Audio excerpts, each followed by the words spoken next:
Private Lauren Williams had failed every test, missed every target, and embarrassed herself in every drill for 3 straight weeks. Her drill sergeant was filling out discharge papers when SEAL Commander Patterson arrived for a routine inspection. "That recruit won't make it through another week," the sergeant warned. Harper watched Lauren struggle through another failed weapons exercise, then walked over and handed her a folded piece of paper. "Private, you have new orders. Report to the tactical range in full combat gear."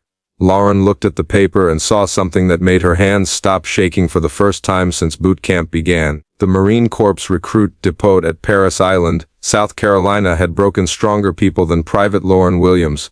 3 weeks into the most grueling training program in the American military, Lauren was drowning in a sea of failure that seemed to deepen with every sunrise.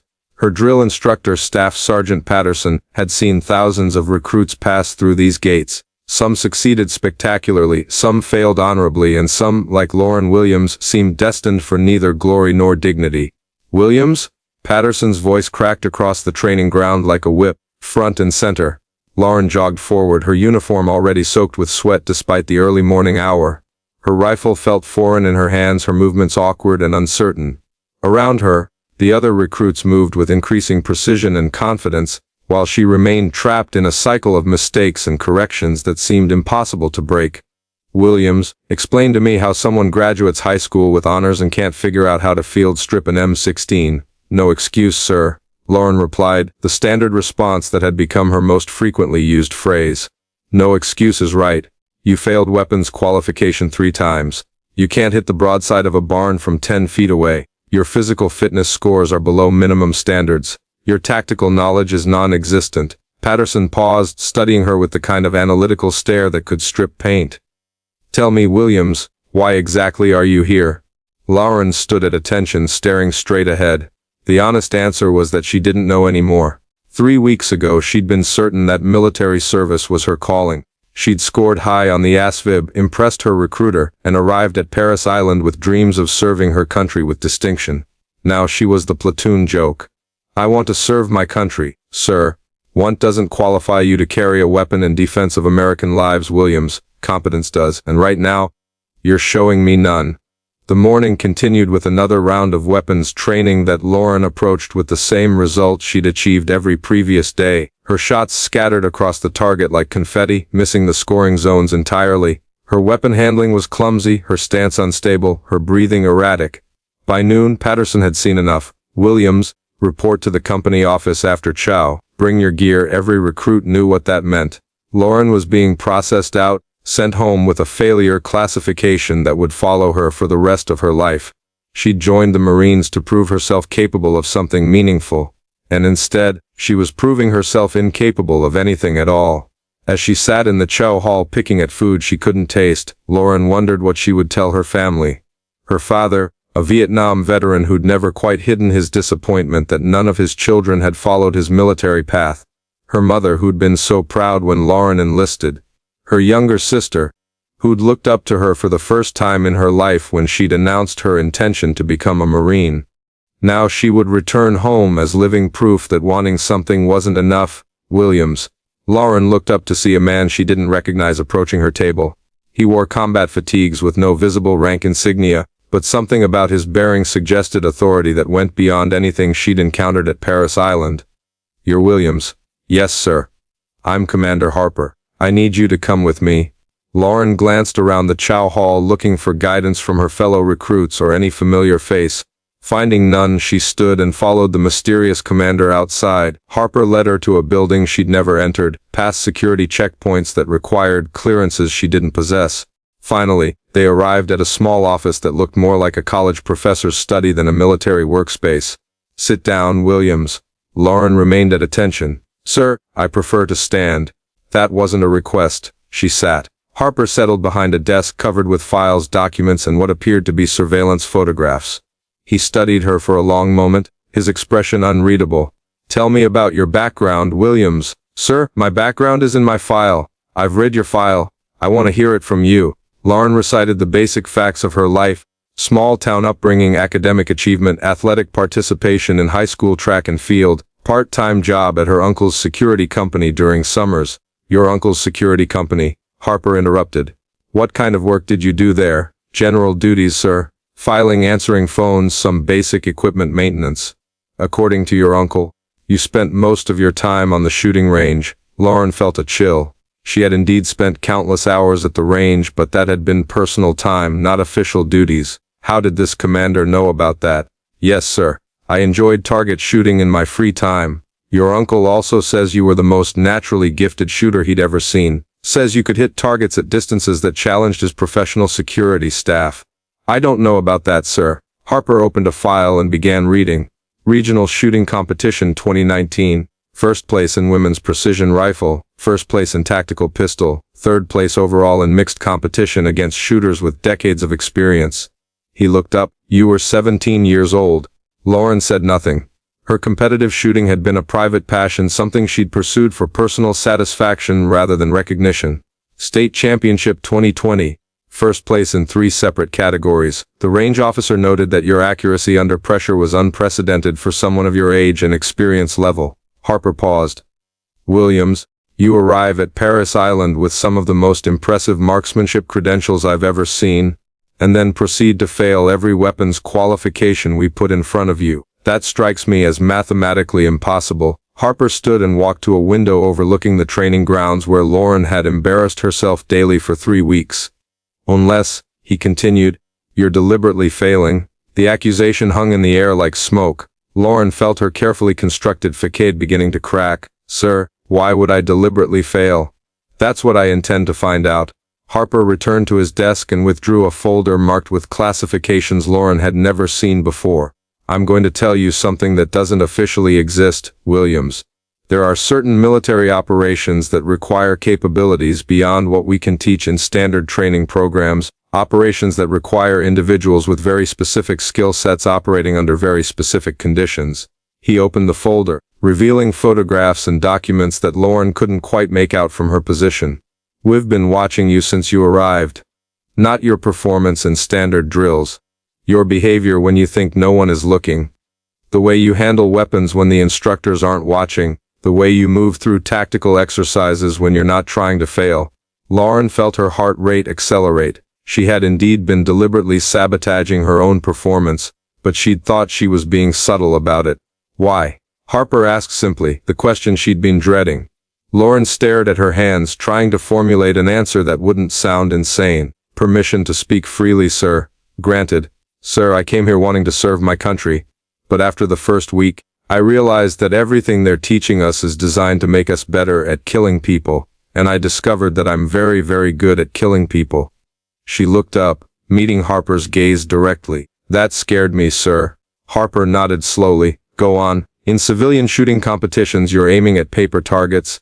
Static, controlled conditions, no pressure beyond wanting to win a trophy. But here, when they started training us for combat scenarios, I realized that what I was learning wasn't sport shooting. It was how to end human lives with maximum efficiency. And that bothered you. Sir, it bothered me that it didn't bother me. Harper studied her for a long moment, then closed the classified folder. Williams, what if I told you there were ways to serve your country that didn't involve traditional combat? What if there were missions that required your specific skills, but in contexts where that capability could save American lives instead of simply ending enemy lives? I'd say that sounds too good to be true, sir. Harper smiled, the first human expression Lauren had seen from him.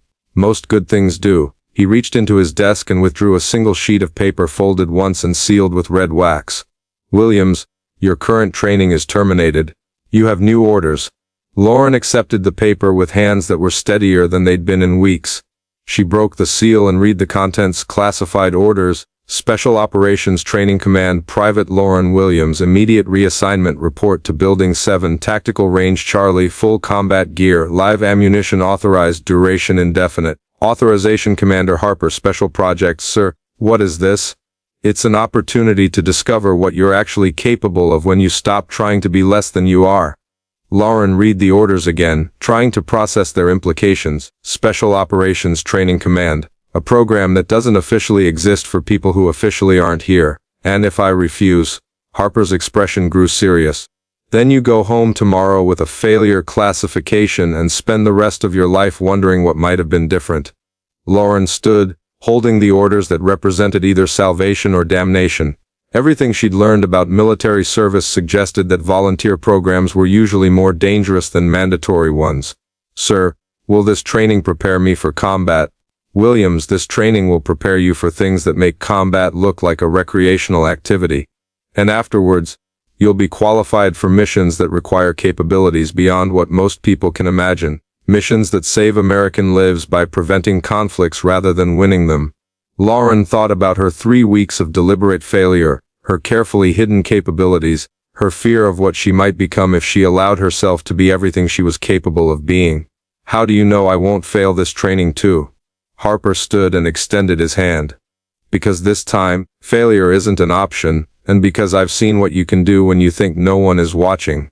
Lauren shook his hand, feeling calluses that suggested Harper had personal experience with the kind of training he was offering.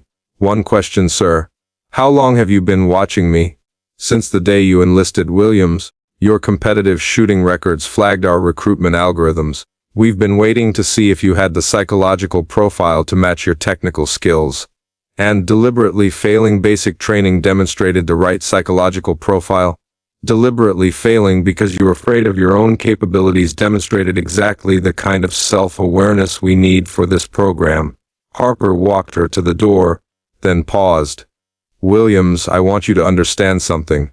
The training you're about to begin will show you capabilities you didn't know you possessed. It will push you beyond limits you thought were absolute, and it will prepare you for operations that will never appear in any official record." "Understood, sir. More importantly, it will teach you how to use your natural abilities in service of something larger than yourself without losing your humanity in the process." Lauren nodded, though she wasn't entirely certain what that meant. "Report to Tactical Range Charlie in 1 hour. Wear full combat gear and bring every weapon you've been issued. The instructors there will be expecting you." "Yes, Sir." "Williams, Seer, stop trying to be less than you are. Your country needs what you're capable of becoming." Lauren left the building carrying orders that would transform her from a failed recruit into something she couldn't yet comprehend.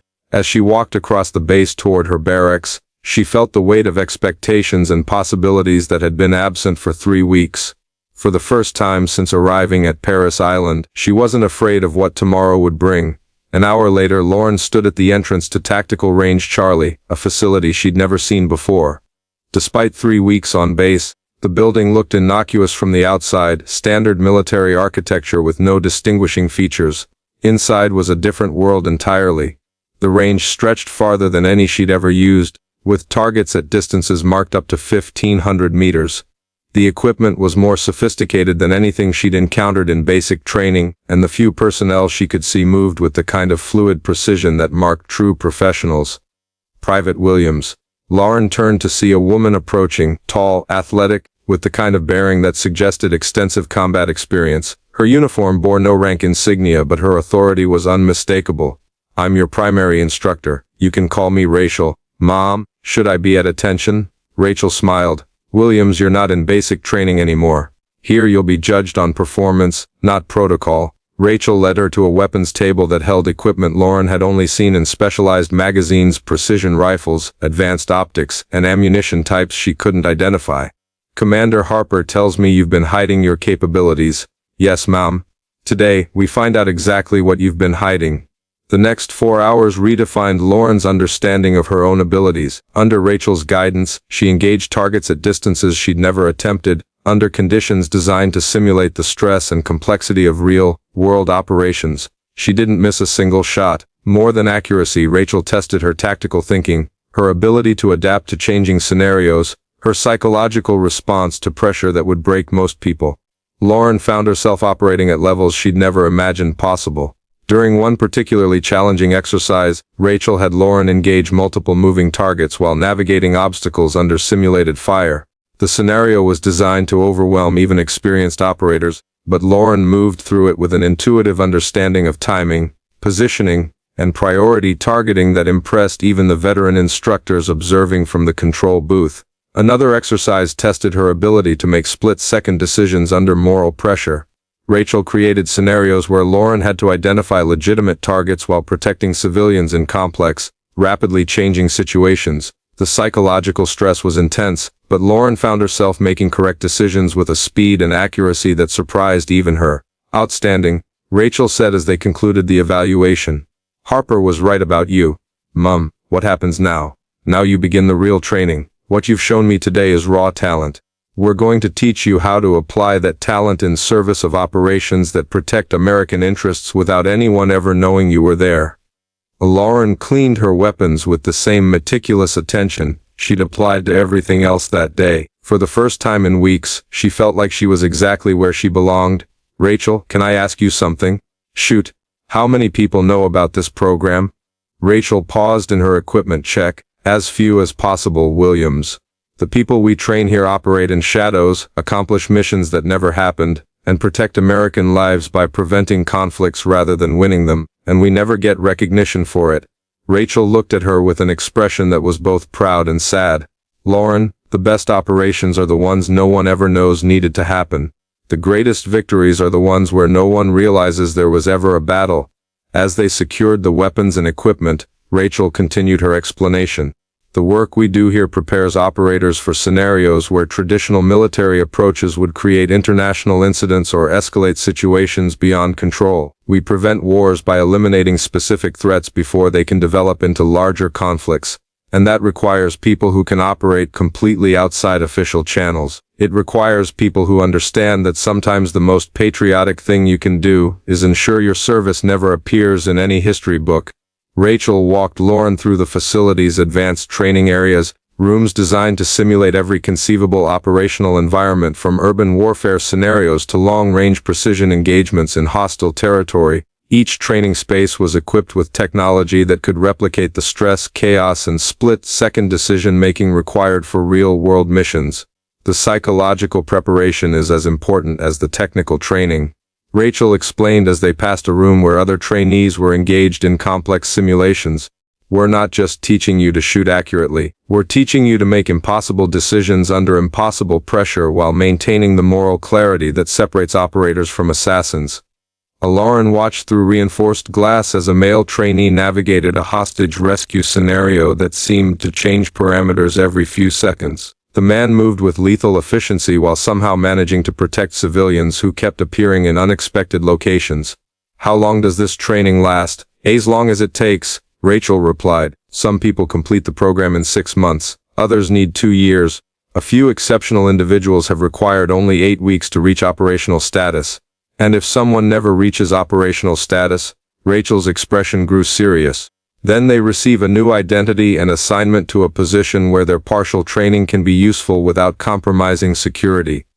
Everyone who enters this program serves their country, Williams, just not always in the way they originally expected. Rachel showed her additional facilities: a medical training center where operators learned advanced battlefield medicine, a communications lab where they studied encryption and counter-surveillance techniques, and a psychological conditioning center where they learned to maintain cover identities under extreme stress. We're not just creating superior soldiers, Rachel explained. We're creating invisible guardians who can operate in any environment, assume any identity, and complete missions that require both lethal precision and absolute discretion. They passed through a section dedicated to language training, where operatives learned to speak multiple languages with native fluency, and a cultural immersion area where they studied the customs, behaviors, and social dynamics of different regions around the world. The modern battlefield isn't just about superior firepower, Rachel continued. It's about understanding people, cultures, and the subtle dynamics that can turn a potential conflict into a peaceful resolution or prevent a crisis from ever developing in the first place. Lauren was particularly impressed by the Technology Integration Lab, where operators learned to use cutting-edge surveillance equipment, communication systems, and defensive technologies that seemed decades ahead of anything she'd seen in regular military training. Much of what we do involves gathering intelligence and providing early warning about threats before they become unmanageable. Rachel explained. Sometimes the most important mission is the one that prevents the need for any other missions. That evening, Lauren sat in her new quarters' private room, advanced communication equipment, access to resources she'd never expected. She thought about the orders that had changed everything, about Commander Harper's recognition of her deliberate failure, about Rachel's promise that she would learn to use her abilities in service of something meaningful. 3 weeks ago she'd been afraid of what she might become. Tonight she was eager to find out. The next morning brought advanced training that would prepare her for missions that officially didn't exist, conducted by operators who officially weren't there, in defense of American interests that officially couldn't be protected by conventional means. Lauren Williams had found her calling, not in the bright lights of traditional military service, but in the shadows where the most important work was done by people whose names would never be known. Some failures, she reflected, were just success wearing a disguise, and some orders changed everything. The specialized training program would push her beyond every limit she thought existed, teaching her skills that bridged the gap between soldier and something altogether more precise. She would learn to operate in the spaces between nations in the moments before conflicts erupted, in the silence where whispered orders could prevent wars. Most importantly, she would discover that her fear of her own capabilities hadn't been weakness. It had been wisdom preparing her for responsibilities that required both lethal precision and unwavering moral clarity. In the days that followed, Lauren would learn that the orders Commander Harper had given her weren't just a second chance. They were an invitation to join an invisible war being fought by people who understood that the greatest victories were the ones that prevented defeat from ever becoming possible. And in that understanding, she would find not just purpose, but peace with the lethal gifts that had once terrified her into deliberate failure. The program would transform her from someone afraid of her own capabilities into someone who wielded those capabilities with surgical precision in service of missions that protected innocent lives while never seeking recognition for the sacrifices made in shadows. Within weeks, Lauren would be operating in environments most people couldn't imagine, completing objectives that would never appear in any official record, serving her country in ways that required both the ultimate in professional competence and the ultimate in personal anonymity. She would become exactly what she had always been meant to be, not a failed Marine, but a guardian operating beyond the boundaries of conventional warfare, protecting American interests through precision intelligence, and the kind of quiet courage that shapes history from the shadows.